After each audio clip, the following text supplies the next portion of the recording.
കുവൈറ്റിലെ തീപിടുത്തത്തിൽ മരിച്ച മലയാളികളുടെ എണ്ണം 15ആയി. ദുരന്തത്തിനിരയായത് കാസർഗോഡ്, പത്തനംതിട്ട, കൊല്ലം, മലപ്പുറം, കോട്ടയം, കണ്ണൂർ സ്വദേശികൾ.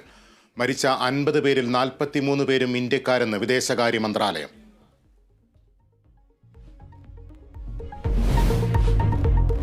ആരോഗ്യമന്ത്രി വീണ ജോർജ് കുവൈറ്റിലേക്ക്. രക്ഷാദൌത്യം ഏകോപിപ്പിക്കും. ദുരന്തത്തിൽ മരിച്ചവരുടെ കുടുംബത്തിന് 5 ലക്ഷം രൂപ ധനസഹായം. പരിക്കേറ്റവർക്ക് 1 ലക്ഷം രൂപ നൽകാനും മന്ത്രിസഭായോഗ തീരുമാനം.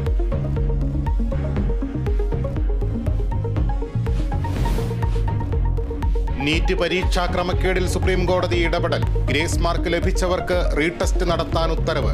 1563 പേർക്കും 23-ന് പുനഃപരീക്ഷ.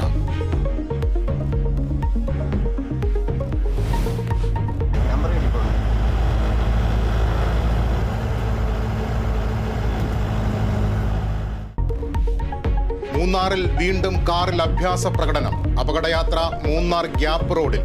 കർശന നടപടിയെടുക്കുമെന്ന് മോട്ടോർ വാഹന വകുപ്പ്.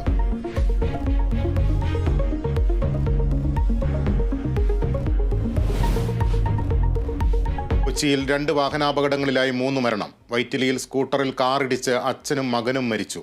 കളമശ്ശേരിയിൽ പോത്തിടിച്ച് ബൈക്ക് മറിഞ്ഞ് കണ്ണൂർ സ്വദേശിക്ക് ദാരുണാന്ത്യം. കോട്ടയം മണർകാട് നിർത്തിയിട്ട ഗ്യാസ് ലോറി പിന്നിലേക്കുരുണ്ട് ഡ്രൈവർ മരിച്ചു.